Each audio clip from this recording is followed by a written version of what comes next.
boat to the other side. A great crowd gathered around him, and he was by the sea. Then one of the leaders of the synagogue, named Jairus, came, and when he saw him, fell at his feet and begged him repeatedly, "My little daughter is at the point of death. Come and lay your hands on her, so that she may be made well and live." So he went with him, and a large crowd followed him and pressed in on him. Now there was a woman who had been suffering from hemorrhages for 12 years. She had endured much under many physicians, and had spent all that she had, and she was no better, but rather grew worse. She had heard about Jesus, and came up behind him in the crowd, and touched his cloak, for she said, "If I but touch his clothes, I will be made well." Immediately her hemorrhage stopped, and she felt in her body that she was healed of her disease. Immediately aware that power had gone forth from him, Jesus turned about in the crowd and said, "Who touched my clothes?" And his disciples said to him, "You see the crowd pressing in on you. How can you say, 'Who touched me?'" He looked all around to see who had done it. But the woman, knowing what had happened to her, came in fear and trembling, fell down before him, and told him the whole truth. He said to her, "Daughter, your faith has made you well. Go in peace, and be healed of your disease." While he was still speaking, some people came from the leader's house, saying, "Your daughter is dead. Why trouble the teacher any further?" But overhearing what they said, Jesus said to the leader of the synagogue, "Do not fear, only believe."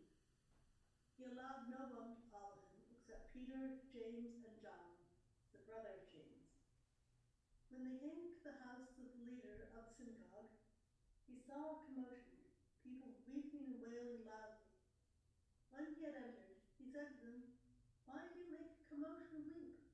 That child's not dead, but sleeping." And they laughed at him.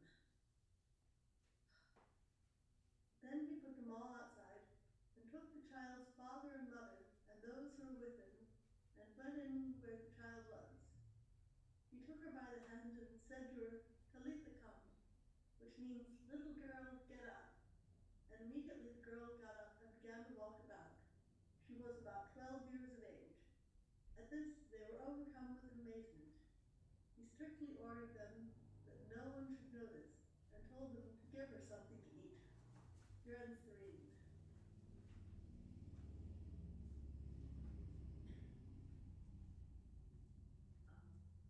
Joy is often imagined to be the result of organizing our closets and bookshelves, or getting the new Tesla, or winning a big game, or acing the test, or getting a promotion, or getting our dishes sparkling clean. Joy is often imagined as the result of some accomplishment or acquisition. Something nice.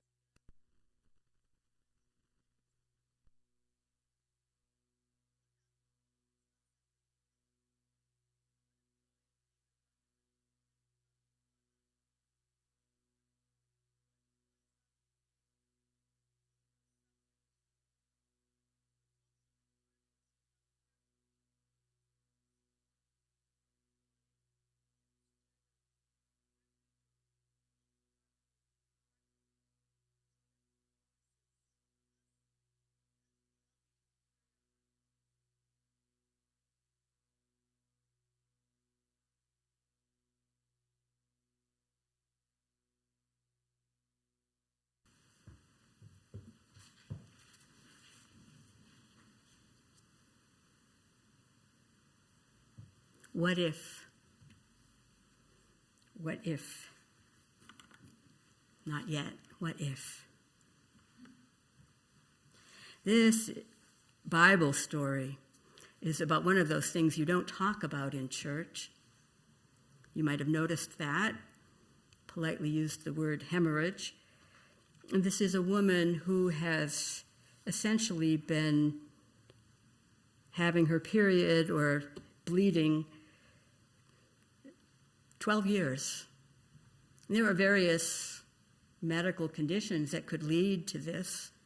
And maybe it wasn't every single day, but one of the challenges for a woman in these times is that when you're menstruating, you are considered ritually impure. And that means that no one can touch you. No one can sit where you have been sitting. You cannot go to the temple. You cannot participate in the daily life of the community. Now, it might be that 1 week a month a woman would welcome a little break from all the hustle and bustle of things, but every day for 12 years? Every day? Some of us may have found times when we felt cut off from the community. Every day excluded by something in our circumstances. Whether we were held in a prison, whether we were trapped in a situation that we didn't feel that we could leave. Maybe we were working far from home and never saw our families. Maybe we were depressed and just couldn't reach through that fog into this place with everyone. There's a word we might associate with such a state, and to me that word is longing. There's a part of us that longs for that connection with other human beings.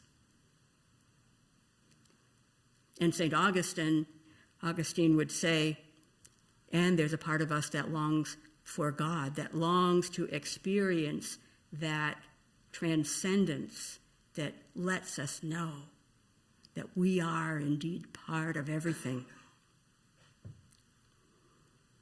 And I imagine that our woman, suffering from hemorrhages for 12 years, longed for her life back. If you were menstruating, you did not have intercourse with your husband. So that also meant that there were no children, at least in this 12-year period. This was the role for women in the family, was to bring the children. So she was cut off from a woman's life in many ways. I sort of suspect, and maybe you have felt this way sometime in your life, that you felt a little bit invisible. That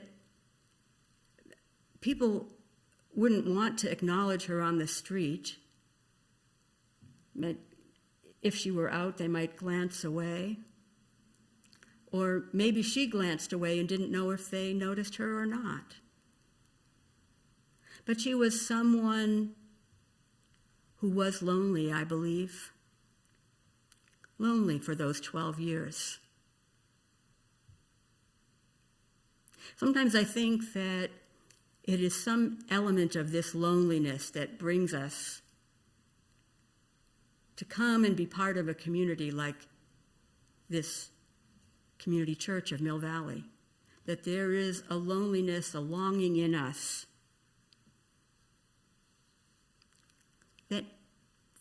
that wants to be met. Now, there was a crowd of people there. A crowd. And when you imagine a crowd, what comes into your mind? Is it a football stadium? Is it a parade? Is it a rock concert? What is your image of the crowd?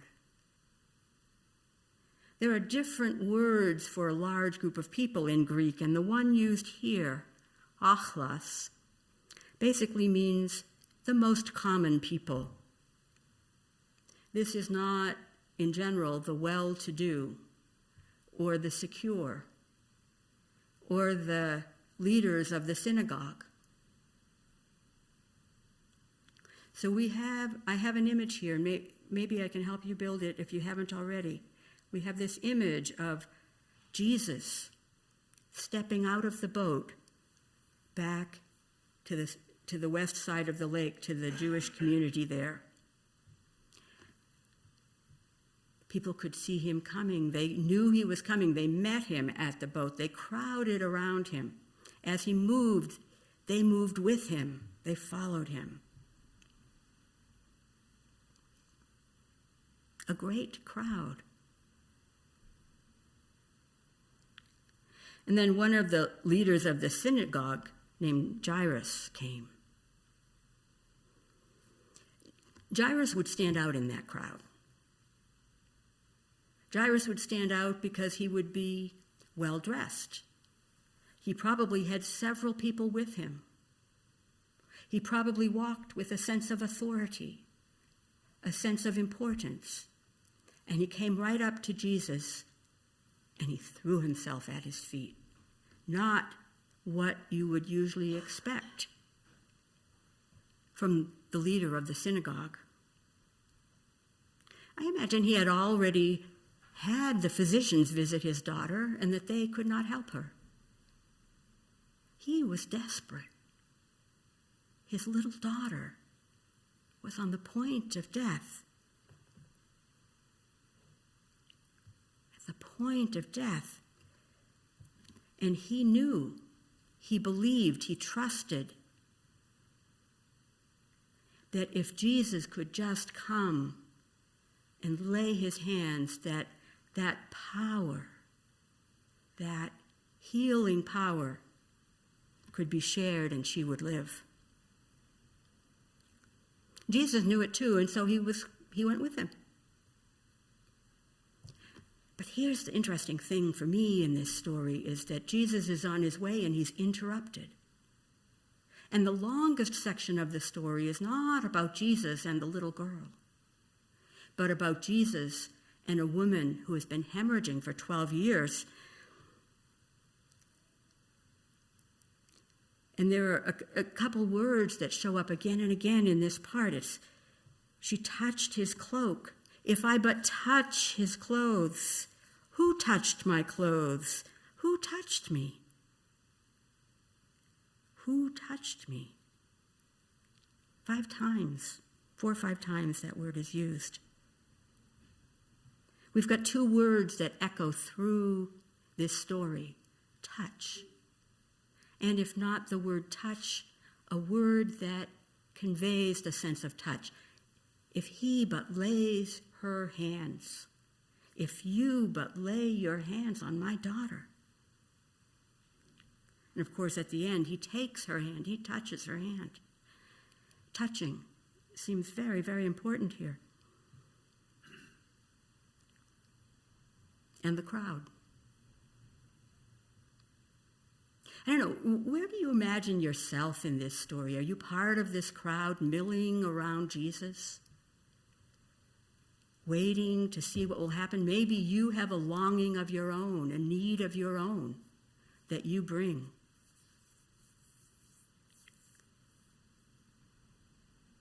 I doubt people were there just to see the phenomenon. You know, it seems like everybody longs for something. Joy, maybe. So there's something very improper that happens here, because we have a woman who should be separating herself from the community, and she walks right through, she slips right through. Maybe people didn't even notice her. She slips right through the crowd, right up to Jesus, and she touches his clothes.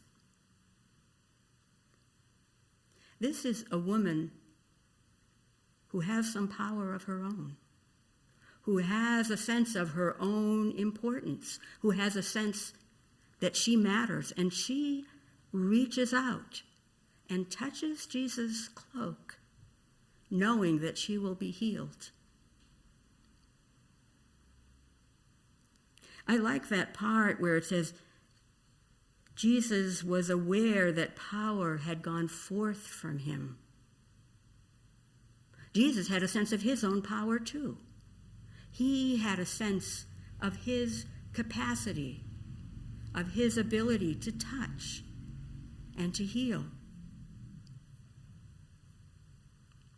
One of the ironies of biblical translation is that the translators will translate a word to convey what they want to convey about a given character.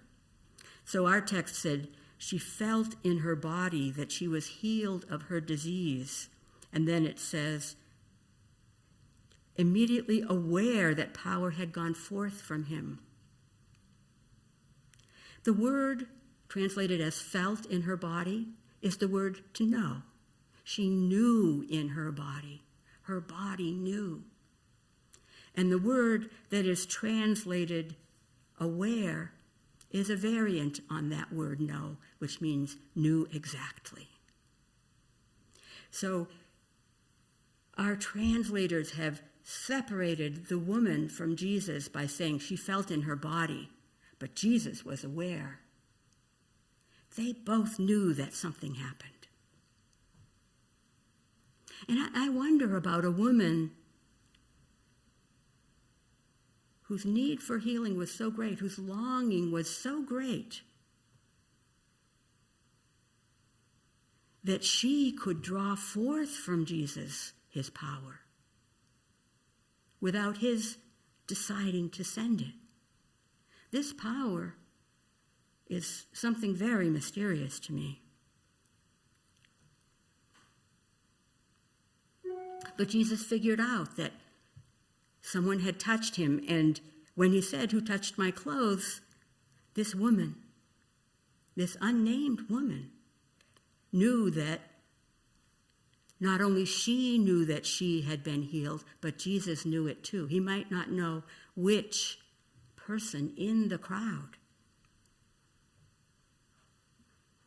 but he did know that someone had been healed. And she came forth immediately in fear and trembling and fell down before him, just as Jairus had fallen down before him a few minutes before. And she told him the whole truth. And he said to her, this is his first word to her, "Daughter." He is saying, you are a member of this family. You are part of this beloved community, this kingdom of God that is breaking in. Daughter, your faith has made you well.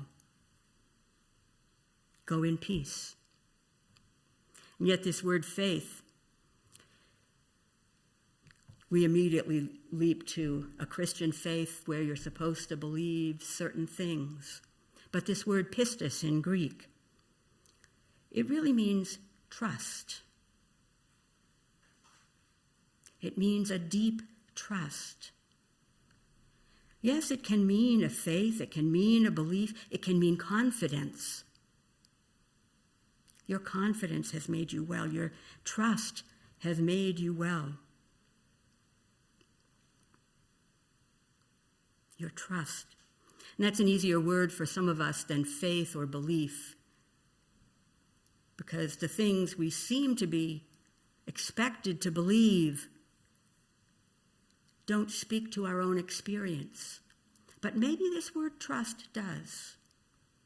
That we trust that God is with us. That God's presence may break into our consciousness at any moment.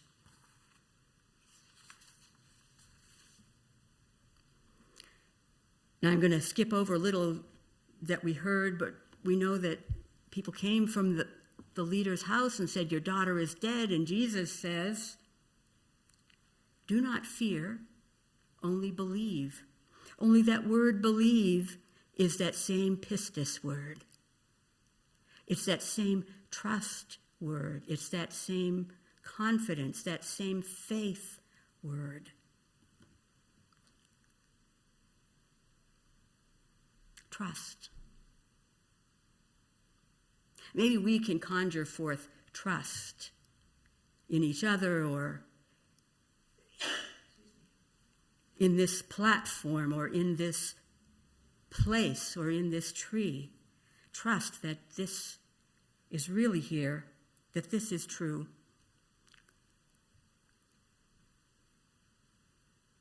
So the people were weeping and wailing. This is a traditional thing to do when someone dies, and they made fun of him when he said, she's only sleeping. So he put all those people outside and had with him in the house only the girl's mother and father and 3 of his disciples. And he took her by the hand. He touched her hand. Only that word, took her by the hand, means to hold firmly.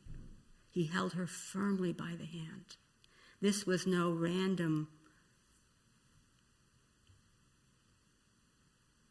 This was clear. And he said, little girl, get up.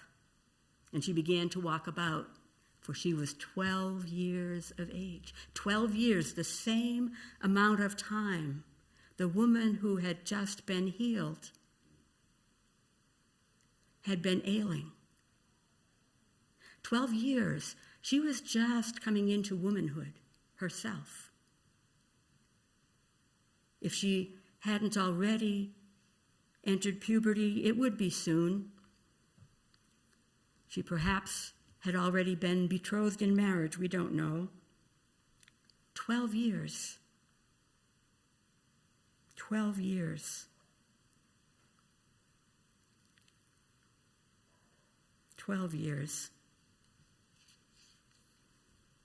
Maybe we have been in a state of longing for 12 years, or 24 or 48 or 70, my age. I think some of my longings have been with me my whole life. Some of my longings I like to ignore. Some of my longings I must put aside because I know that they cannot take place in this moment, in this time. But there is a longing to belong, a longing to be part of a beloved community of trust, of faith, of belief. Belonging. That's what I think this story is about. Woman, you have been made well. She had been healed of her infirmity, but when Jesus spoke and said, you have been made well, that was the true healing, the healing that said, welcome home. Be part of us. Share in our lives. Play your part in our community.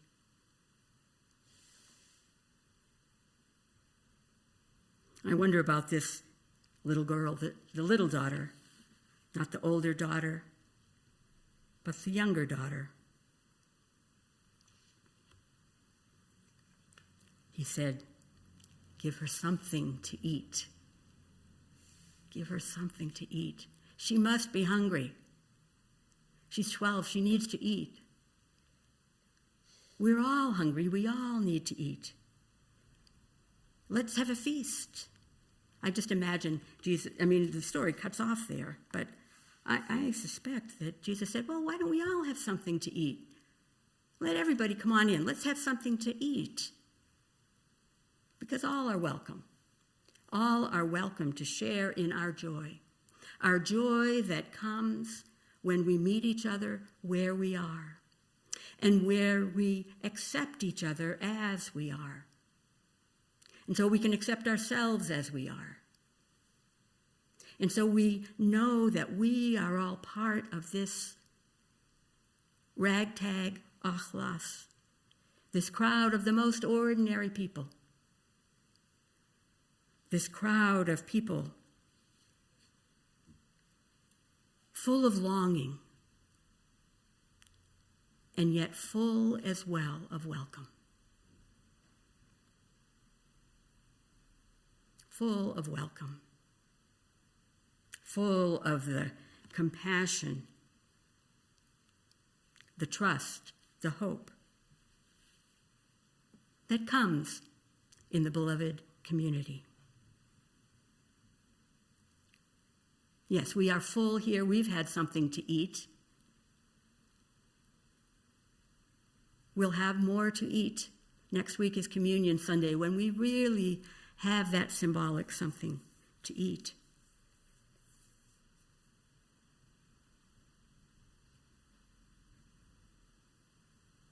So with our longing and our belonging and our full welcome, let us continue our celebration together. Amen.